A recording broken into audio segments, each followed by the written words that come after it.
We clearly know that traditional methods of generating electricity are unsustainable, and we must find new ways to generate electricity. The need for alternative power sources isn't new. Reducing energy can be messy, so you might want to leave the dirty work to the professionals. Today we will discuss 12 amazingly unbelievable ways of generating electricity.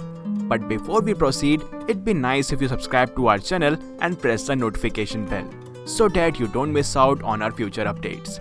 Okay, number 1. E. coli. When we think about E. coli, we would probably think about food poisoning and severe discomfort.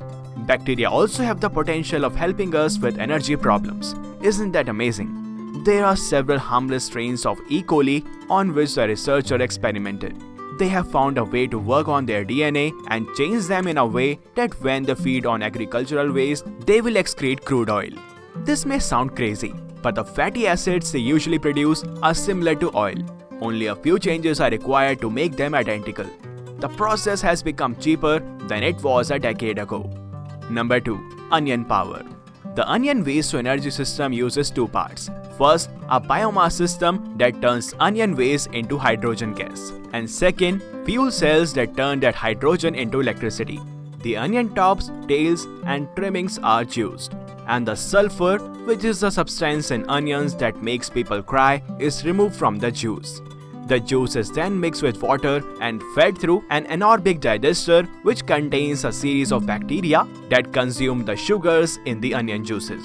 One eventual result is methane that is stripped off from hydrogen. That hydrogen is then fed into the two 300 kV fuel cells, which produce electricity. Number 3. Harvesting body heat.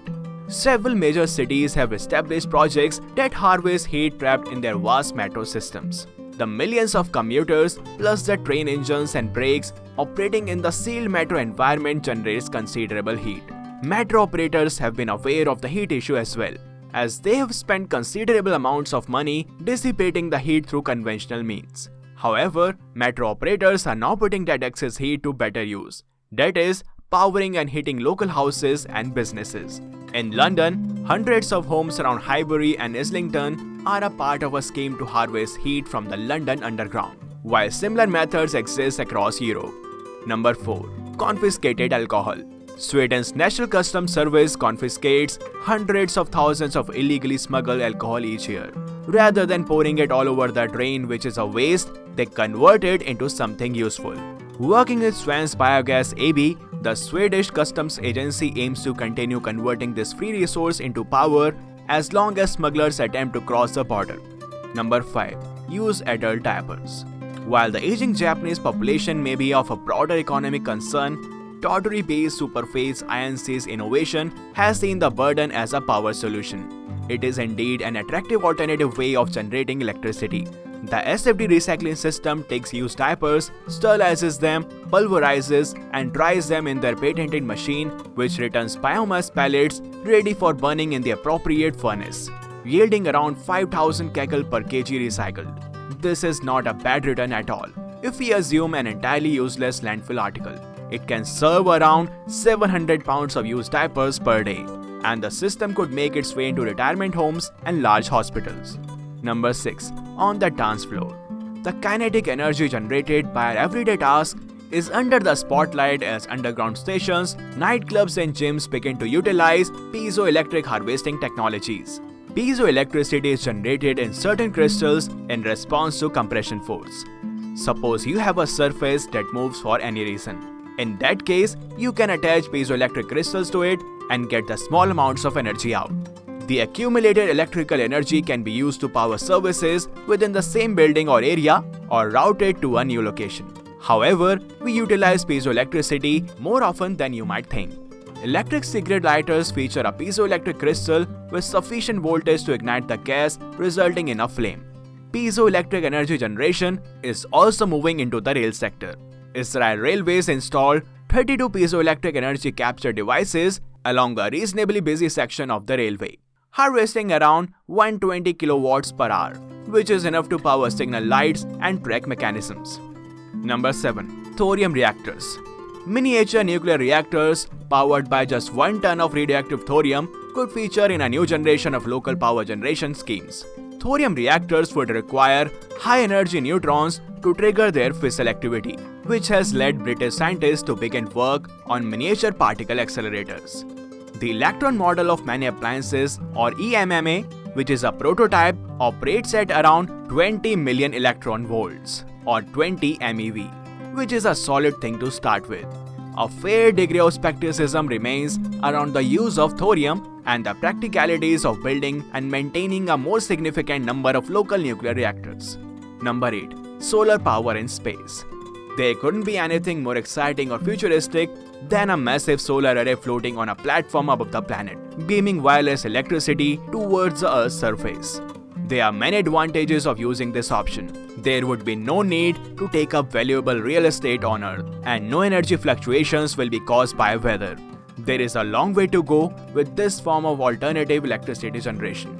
Wireless electricity transmission, long-term radiation shielding, meteorite protection, and the sheer cost of putting the equipment into the orbit are just some of the obstacles. Photovoltaic cells would convert that light into electricity. That electricity could also power a microwave laser aimed towards a ground station on Earth. Microwave energy would be received by the antenna array and then be converted back into electricity. Number 9. Solar wind.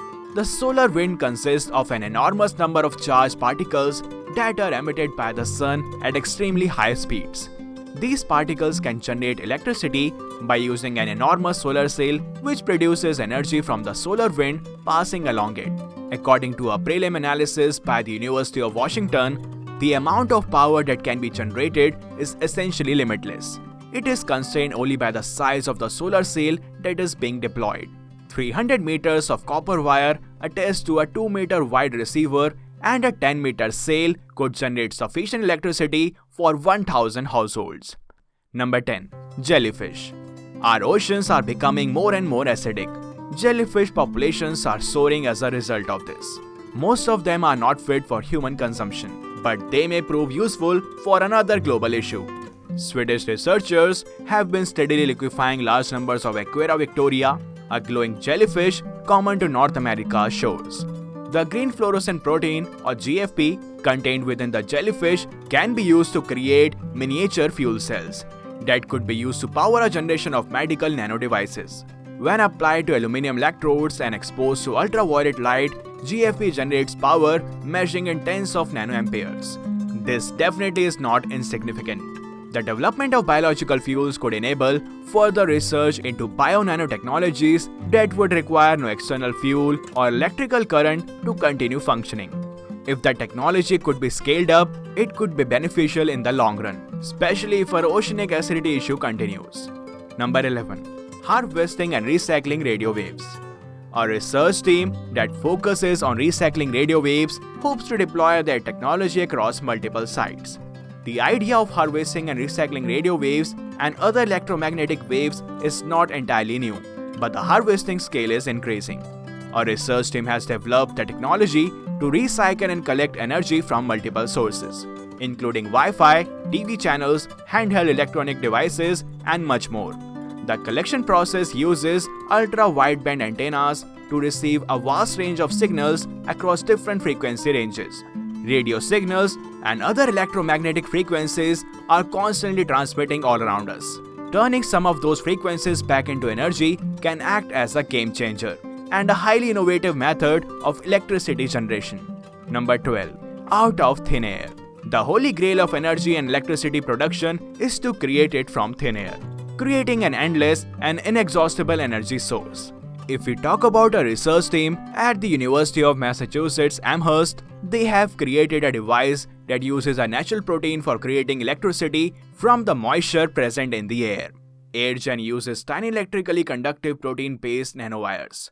The research team connects the nanowires to a generator that generates electricity from the humidity and moisture in the air. The project is a small-scale one, but the eventual goal is to scale up to total electricity production. Which of these ways of electricity production is the most fascinating to you? Do let us know in the comment section. Also, hit the like and subscribe buttons if you enjoyed the video. That's all for now, and I will see you in the next one.